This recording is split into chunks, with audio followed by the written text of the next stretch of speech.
네, 도널드 트럼프 전 대통령이 내일 후보 수락 연설을 앞두고 무대를 점검하며 대관식 예행 연습에 나섰습니다. 오늘은 트럼프가 부통령 후보로 지명한 제이디 벤스의 연설이 예정돼 있는데요. 공화당 전당대회가 열리고 있는 밀워키로 가보겠습니다. 권준기 특파원. 네, 밀워키 공화당 전당대회장입니다. 네, 도널드 트럼프 전 대통령 그곳 행사장에 미리 등장을 했다고요?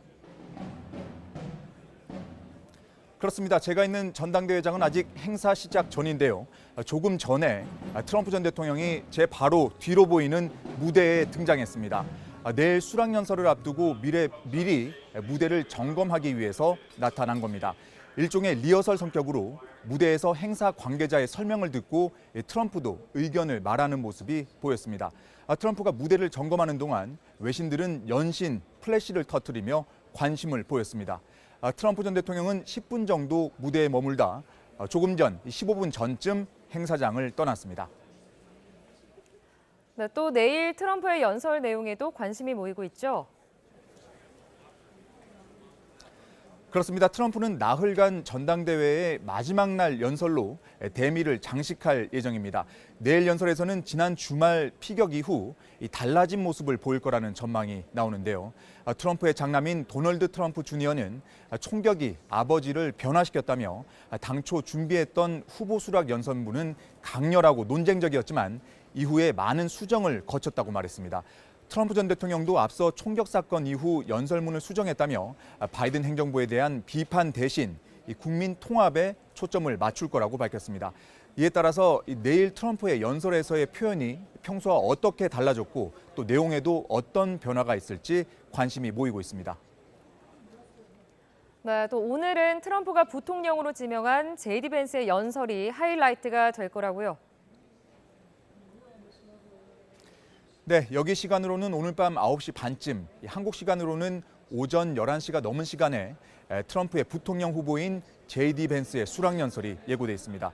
벤스는 39살 초선 상원 의원으로 아직은 전국적인 지명도가 높지 않은 만큼 이 부통령 수락 연설에 관심이 모이고 있습니다.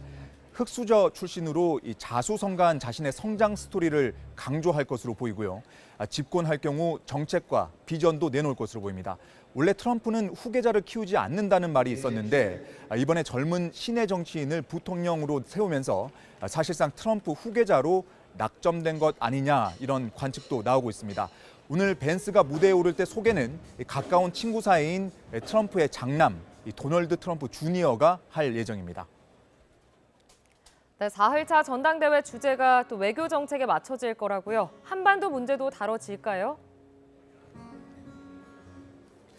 네, 오늘 이 전당대회 주제의 표 Make America Strong Again, 미국을 다시 강력하게입니다. 저녁부터 줄줄이 연사들이 나와서 외교 안보 정책을 주로 다룰 예정입니다. 트럼프 측의 최대 관심은 중국 견제이기 때문에 이 부분에 대한 언급이 가장 많을 것으로 보이지만 우크라이나 전쟁과 중동 문제와 함께 이 한반도 이슈도 등장할 것으로 예상됩니다. 특히 우리 입장에서는 주한미군 감축과 방위비 인상 문제가 관심인데 앞서 케빈 맥카시 전 하원의장은 밀워키 외신기자 브리핑에서 주한미군 감축에 부정적인 견해를 나타냈습니다. 트럼프는 주한미군이 한국에 배치돼 세계가 더 안전해졌다고 생각한다며 트럼프가 감축 의지를 드러내는 걸 보지 못했다고 말했습니다. 트럼프의 외교 사령탑이었던 오브라이언 전 안보보좌관도 주한미군 감축 가능성은 다 추측이라면서도 한국이 방위비를 더 부담할 필요는 있다고 밝혔습니다. 지금까지 밀워키 전당대회장에서 YTN 권준기입니다.